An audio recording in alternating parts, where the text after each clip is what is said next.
So comparison between star and delta connection. So రెండు difference వస్తే, so first ఏంటంటే నాకు ఈ పక్కేమో స్టార్ తీసుకున్నాం, స్టార్ కనెక్షన్ తీసుకున్నాం, సి సైడ్ ఏమో డెల్టా కనెక్షన్ తీసుకున్నాం.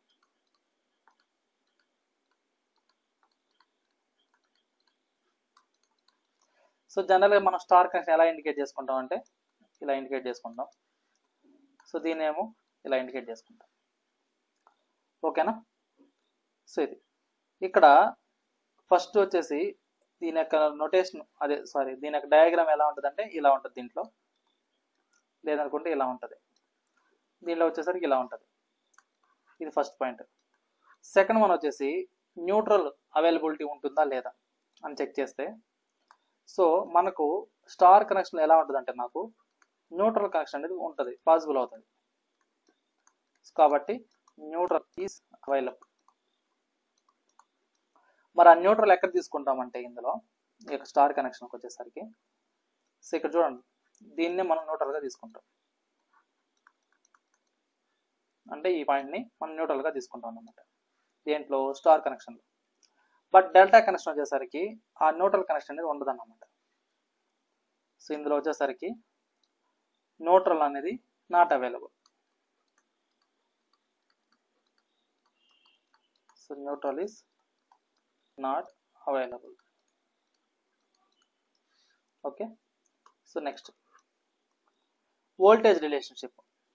వోల్టేజ్ రిలేషన్షిప్ స్టార్ కనెక్షన్ ఎలా ఉంటుంది అంటే, so line voltage equal to √3 times of phase voltage. అదే నాకు డెల్టా కనెక్షన్ వచ్చేసరికి line voltage must be equal to the phase voltage. ఇక్కడ విఎల్ అంటే ఏంటంటే నాకు line voltage. So V phase అంటే ఏంటంటే నాకు ఫేస్ వోల్టేజ్.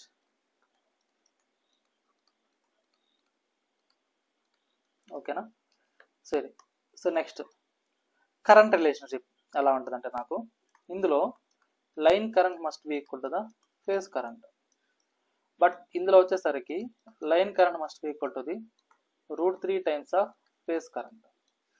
సో ఇందులో ఐఎల్ అంటే ఏంటంటే నాకు లైన్ కరెంట్, అదే నాకు ఐ ఫేస్ అంటే ఏంటంటే నాకు phase current.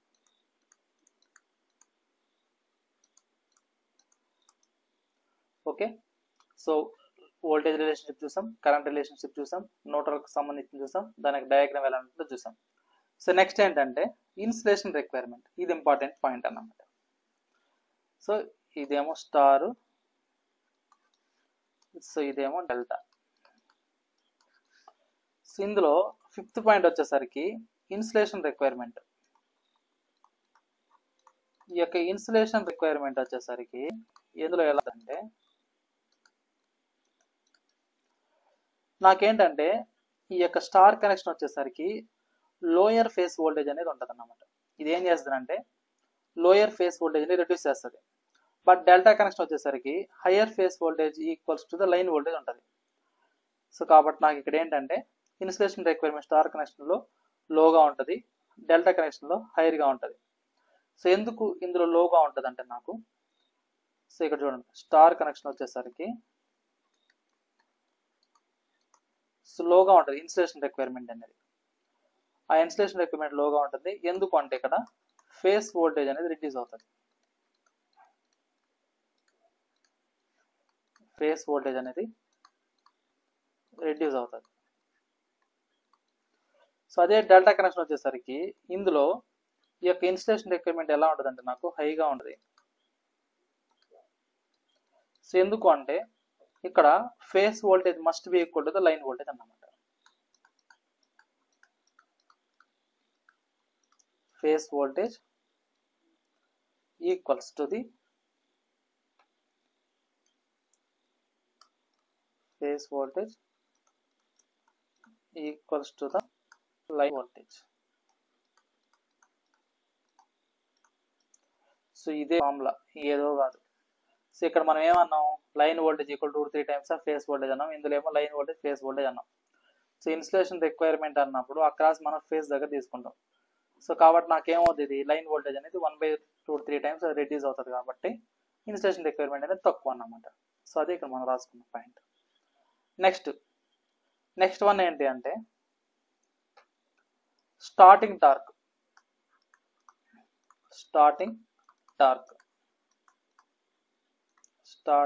Torque in Motors. So ఈ కండిషన్ సో ఇప్పుడు నాకేంటంటే స్టార్టింగ్ టార్క్ అనేది స్టార్ కనెక్షన్ ఎలా ఉంటుంది, డెల్టా కనెక్షన్ ఎలా ఉంటుంది అంటే చూద్దాం. సో మనకు స్టార్ కనెక్షన్ తీసుకున్నప్పుడు ఎలా ఉంటుంది అంటే నాకు టార్క్ అనేది లో స్టార్టింగ్ టార్క్ ఉంటుంది.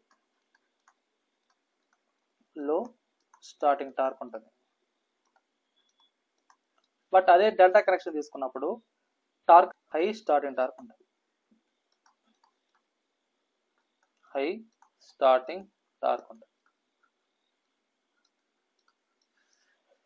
సో నెక్స్ట్ వచ్చేసి power handling capability. So power handling capacity అనేది దేంట్లో ఎలా ఉంటుందని చూద్దాం. Power handling capacity. ఈ యొక్క పవర్ హ్యాండ్లింగ్ కెపాసిటీ అనేది ఎందులో ఎఫిషియెంట్గా ఉంటుంది, స్టార్లో ఉంటుందా డెల్టాలో ఉంటుందా అంటే స్టార్లో వచ్చేసరికి లో పవర్ రేటింగ్ ఉంటుంది.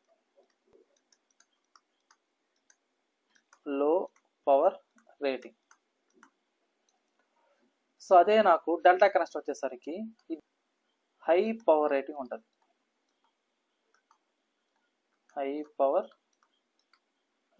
అన్నమాట. Next fault current point of వ్యూలో చూసాం అనుకోండి. ఫాల్ట్ కరెంట్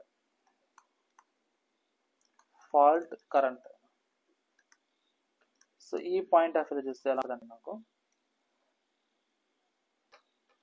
ఫాల్ట్ కరెంట్ చూస్తే ఈ యొక్క స్టార్ కనెక్షన్లో నాకు ఎలా ఉంటుందంటే నాకు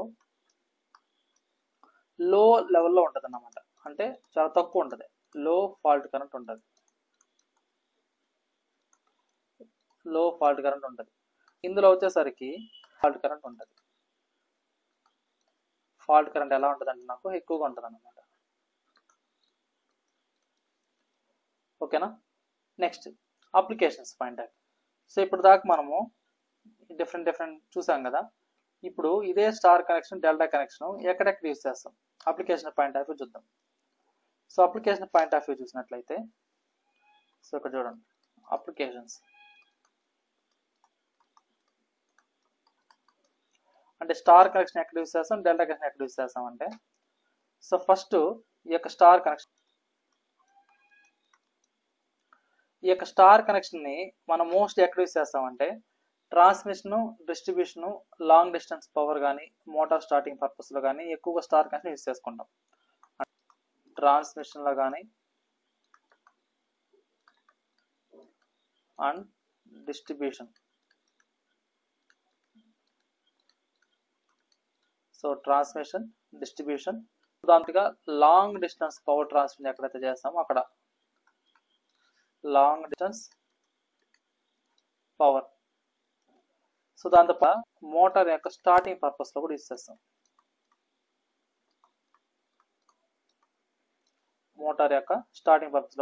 అన్నమాట. నెక్స్ట్ డెల్టా కనెక్షన్ వచ్చేసరికి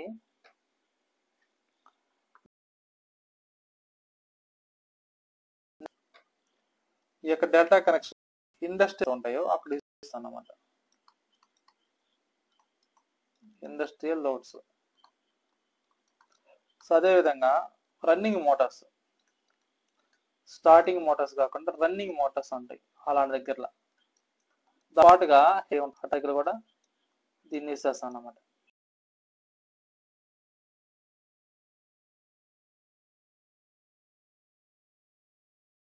డిస్ట్రిబ్యూషన్ కానీ లాంగ్ డిస్టెన్స్ పవర్ ట్రాన్స్మిషన్, అదేవిధంగా మోటార్ స్టార్టింగ్ పర్పస్ లో కూడా స్టార్ కనెక్షన్ అనేది తీసుకుంటాం. నెక్స్ట్ ఇంకోటి ఏంటంటే గ్రౌండింగ్. సో గ్రౌండింగ్ వచ్చేసరికి గ్రౌండింగ్ పాయింట్ ఆఫ్ చేస్తే ఈ యొక్క స్టార్ కనెక్షన్ ఎలా ఉంటుంది అంటే నాకు ఈజీగా న్యూట్రల్ అవైలబుల్ ఉంటుంది.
సో హార్మోనిక్స్ వచ్చేసరికి మనకు స్టార్ కనెక్షన్ ఎలా ఉంటుంది, డెల్టా కనెక్షన్ ఎలా ఉంటుంది అంటే, సో స్టార్ కనెక్షన్ తీసుకుంటేనేమో మనకు హార్మోనిక్స్ ఎలా ఉంటాయంటే చాలా తక్కువ ఉంటాయి అన్నమాట.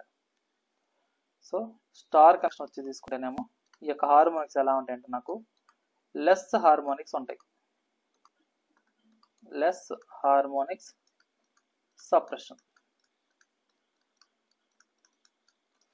అదే నాకు డెల్టా కనెక్షన్ తీసుకుంటేనేమో ఇక్కడ నాకు ఎలా ఉంటుంది అంటే నాకు బెటర్ సప్రెషన్ ఉంటుంది, బట్ ఇందులో సర్క్యులేటింగ్ కరెంట్స్ ఉంటాయి అన్నమాట. ఈ యొక్క సర్క్యులేటింగ్ కరెంట్ ఏం చేస్తారంటే it reduces the harmonics.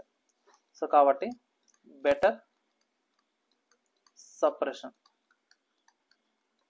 Better suppression, circulating currents, circulating currents reduce harmonics, reduce harmonics. Okay, అదే విధంగా మనం వోల్టేజ్ లెవెల్ చూసాం అనుకోండి. వోల్టేజ్ లెవెల్ చూస్తే వోల్టేజ్ లెవెల్, ఈ యొక్క వోల్టేజ్ లెవెల్ చూస్తేనేమో స్టార్ కనెక్షన్ వచ్చేసరికి దేంట్లో ప్రిఫర్ చేస్తామంటే మనము హై వోల్టేజ్ సిస్టమ్స్ యూజ్ చేస్తాం. స్టార్ కనెక్షన్ వచ్చేసరికి so used for high voltage, high voltage systems.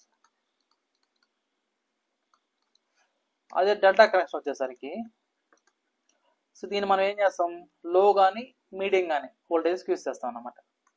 కాబట్టి యూజ్డ్ ఫర్ లో ఆర్ మీడియం, లో are medium voltage systems. Okay, so ఈ విధంగా యూజ్ చేస్తాం అన్నమాట. సో ఫైనల్గా మనం గుర్తుపెట్టుకోవాల్సింది ఏంటంటే స్టార్ కనెక్షన్ అంటే ఏం గుర్తుపెట్టుకోవాలంటే, సో ఇందులో న్యూట్రల్ ఉంటుంది, లో వోల్టేజ్ యూజ్ చేస్తాం, it is safer, transmission network use చేస్తాం. అదే డెల్టా కనెక్షన్ అనుకోండి, high starting torque, more power, industrial motor ఆపరేషన్కి యూజ్ చేస్తాం అన్నమాట. సో అది స్టార్ కనెక్షన్కి డెల్టా కనెక్షన్కి ఉన్న main difference. Clear? So clear అమ్మ అందరికి? సో నెక్స్ట్ క్వశ్చన్ ఏంటంటే, ఏ symmetrical 3-phase 400 volts system supplied a balanced delta connected load. The current in each branch circuit is 30 amperes and phase angle is 35 degrees lagging. Find the line current, the total power, reactive power, complex power కనుక్కోమన్నాడు. So ఇక్కడ ఇచ్చింది ఏంటంటే నాకు 3 symmetrical 3 phase అన్నాడు. So symmetrical అంటే meaning ఏమని, same ఉంటుంది అని. సిమెట్రికల్ అంటే సేమ్ ఎగ్జిస్ట్ అయి ఉంటుంది. సిమెట్రికల్ అన్సిమెట్రికల్ నెట్వర్క్స్ అంటుంటారు. సో కాబట్టి ఇక్కడ నాకేంటంటే ఇది ఏం కనెక్షన్ అంటే డెల్టా కనెక్టర్ లోడ్ అంట. సో ఇచ్చిన సప్లై ఎంత అంటే నాకు 400 volts అంట. సో కరెంట్ ఎంత అంటే నాకు 30 amperes, యాంగిల్ ఎంత అంటే 35 degrees లాగింగ్ అన్నారు. సో కాబట్టి మనం ఏం చేస్తారంటే ఫస్ట్ గివెన్ డేటా రాసుకుందాం. సో ఇచ్చిన ప్రాబ్లంకి గివెన్ డేటా నోట్ చేద్దాం. సో గివెన్ డేటా,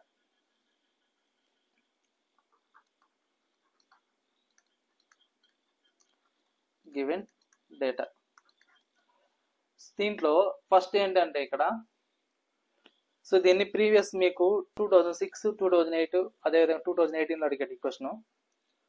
సో ఇక్కడ నాకేంటంటే లైన్ వోల్టేజ్ ఎంత అంటే ఇక్కడ సో డెల్టా కనెక్షన్ నెట్వర్క్ కాబట్టి line voltage phase voltage same ఉంటాయి. ఎంత అంటే నాకు 400 volts. సో మనం గుర్తుపెట్టుకోవాల్సింది ఏంటంటే డెల్టా కనెక్షన్లో 2 key points ఉంటాయి. అవి ఏంటంటే so line voltage must be equal to phase voltage, line current must be equal to the √3 times of phase current. So ఈ 2 points అనేది మనం మైండ్లో పెట్టుకోవాలన్నమాట డెల్టా కనెక్షన్కి వచ్చేసరికి. సో ఇక్కడ నాకు ఇచ్చిన వోల్టేజ్ ఎంత అంటే line voltage equal to 400 volts కాబట్టి దాన్ని మనం ఫేస్ వోల్టేజ్గా తీసుకుంటాం 400 volts. నెక్స్ట్ ఇక్కడ కరెంట్ ఇన్ బ్రాంచ్ సర్క్యూట్ అన్నాడు. బ్రాంచ్ సర్క్యూట్ అంటే ఏంటి మీనింగ్ అంటే ఫేస్ కరెంట్ అని. సో కాబట్టి ఫేస్ కరెంట్ ఎంత అంటే నాకు 30 amperes. నెక్స్ట్ ఏమన్నాడు, ఫేస్ యాంగిల్ ఇచ్చాడు. ఫేస్ యాంగిల్ ఎంత అంట 35 degrees. సో ఫేస్ యాంగిల్ మనం దేని ఇండికేట్ చేసుకుంటాం అంటే పైతే ఇండికేట్ చేసుకుంటాం. దాని యొక్క యాంగిల్ ఎంత అంటే నాకు 35 degrees. ఇది ఎట్లా ఉందంటే లాగింగ్లో ఉంది కాబట్టి లాగింగ్. సో ఇది. సో ఇప్పుడు నాకు ఈ యొక్క డెల్టా నెట్వర్క్లో IL = √3 I ఫేస్ కాబట్టి నాకు ఫేస్ కరెంట్ తెలుసు. దాని నుంచి నా లైన్ కరెంట్ కనుక్కోవచ్చా? సో దాని నుంచి నాకు లైన్ కరెంట్ ఏమవుతుందంటే, so line current IL = √3 times of I face. కాబట్టి √3 టైమ్స్ ఆఫ్ ఫేస్ కరెంట్ ఎంత అంటే నాకు 30 ఆంపియర్స్. సో దీని వాల్యూ మనం సాల్వ్ చేసుకుంటూ వచ్చే వాల్యూ ఎంత వస్తుందంటే నాకు 51.96 ఆంపియర్స్ వస్తుంది. సో ఇది నాకు లైన్ కరెంట్. సో ఇప్పుడు నాకేంటంటే ఇక్కడ లైన్ కరెంట్ కనుక్కోమని కాబట్టి లైన్ కరెంట్ కనుక్కునేసాం. నెక్స్ట్ ఏం కనుక్కోవాలి? ఇక్కడ టోటల్ పవర్ కనుక్కోవాలి. So total power. So total power కనుక్కోవాలన్నప్పుడు దీన్ని ఏం ఇండికేట్ చేసుకుంటాం? పీతో ఇండికేట్ చేసుకుంటాం. సో నాకు తెలిసిన ఫార్ములా ఏంటంటే √3 times of line voltage, line current into cos phi. So ఏంటంటే √3 ఇంటూ లైన్ వోల్టేజ్ ఎంత అంటే నాకు 400. అదేవిధంగా లైన్ కరెంట్ ఎంత వచ్చిందంటే నాకు 51.96. అదేవిధంగా పవర్ ఫ్యాక్టర్ కాస్ పై ఎంత అంటే నాకు cos of angle 35 degrees. So దీన్ని సాల్వ్ చేస్తే నాకు వచ్చే వాల్యూ ఎంత వస్తుందంటే నాకు క్యాలిక్యులేటర్లో క్యాలిక్యులేట్ చేద్దాం. So √3 into 400 into 51.96 into cos 35 degrees. So 29488.60 watts. So ఇది నాకేంటి? Total active power. నెక్స్ట్ ఏం కనుక్కోవాలి? రియాక్టివ్ పవర్ కనుక్కోవాలి, కాంప్లెక్స్ పవర్ కనుక్కోవాలి. సో సెకండ్ కేస్ ఏంటంటే నాకు థర్డ్ కేస్ ఏంటంటే reactive power. Reactive power. So reactive power దేని ఇండికేట్ చేసుకుంటాం అంటే మనం √3 times of VL into IL into sine phi. So కాబట్టి √3 ఇంటూ లైన్ వోల్టేజ్ ఎంత అంటే నాకు 400, లైన్ కరెంట్ ఎంత అంటే నాకు 51.96, అదేవిధంగా సైన్ పై వాల్యూ ఎంత అంటే 35 degrees. సో దీన్ని సాల్వ్ చేస్తే నాకు వచ్చే వాల్యూ ఎంత వస్తుందంటే నాకు ఇక్కడ, సో ఇక్కడ మనం ఏం చేస్తారంటే సైన్ ప్లేస్లో కాస్ తీసుకుంటాం అన్నమాట.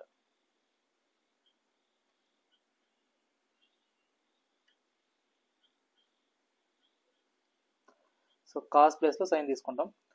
So √3 into 400 into 51.96 into sine 35 degrees. So దీన్ని సాల్వ్ చేస్తే నాకు వచ్చిన వాల్యూ ఎంత వచ్చిందంటే ఇక్కడ 20,648.146. సో ఇది ఇందులో యూనిట్స్ ఏంటంటే kVAr. సో ఇందులో యూనిట్స్ ఏంటంటే వాట్స్ అన్నమాట. ఇది K తీసుకోము, ఇక్కడ ఓన్లీ VAr తీసుకుంటాం. ఎందుకంటే ఇక్కడ కిలో వాట్స్ అన్నప్పుడు 20 పాయింట్ సంథింగ్ వస్తుంది. సో ఓన్లీ VAr అని తీసుకోండి. సో దీని యూనిట్స్ ఏంటంటే నాకు VAR. So reactive volt ampere అన్నమాట. సో ఇది ఇన్ కేస్ కిలో వాట్స్లో కావాలనుకోండి 29.4886 కిలో వాట్స్. సో అదేవిధంగా ఇది కిలో వాట్స్లో కిలో వోల్ట్ యాంపియర్లో కావాలంటే సో 20.648 kVAr. సో నెక్స్ట్ నాకేం కావాలంటే నాకు కాంప్లెక్స్ పవర్ కావాలి. సో కాంప్లెక్స్ పవర్ని దేంతో ఇండికేట్ చేసుకుంటాం? ఎస్తో ఇండికేట్ చేసుకుంటాం. సో దీనికి ఫార్ములా ఏంటంటే నాకు √3 times of line voltage into line current. So అంటే √3 టైమ్స్ ఆఫ్ లైన్ వోల్టేజ్ అంటే 400. సో లైన్ కరెంట్ ఎంత అంటే నాకు 51.96. ఓకేనా? సో ఇది సో √3 ఇంటూ 400 ఇంటూ 51.96. సో దీన్ని సాల్వ్ చేస్తే నాకు వచ్చిన వాల్యూ ఎంత అంటే నాకు 35,998.94 వోల్ట్ యాంపియర్. సో దీన్ని కిలో వోల్ట్ యాంపియర్లో తీసుకోవాలంటే ఎంత వస్తుందంటే నాకు 35.998 kVA. సో ఇదన్నమాట. సో మనకి ఇచ్చిన ప్రాబ్లంకి మనం ఏం చేసామంటే లైన్ కరెంట్ కనుక్కున్నాం, అదేవిధంగా పవర్ కనుక్కున్నాం, యాక్టివ్ పవర్ కనుక్కున్నాం, రియాక్టివ్ పవర్ కనుక్కున్నాం, కాంప్లెక్స్ పవర్ కనుక్కున్నాం. సో ఇది క్లియర్ అమ్మా ఇక్కడ దాకా? ఏమైనా డౌట్ ఉంది?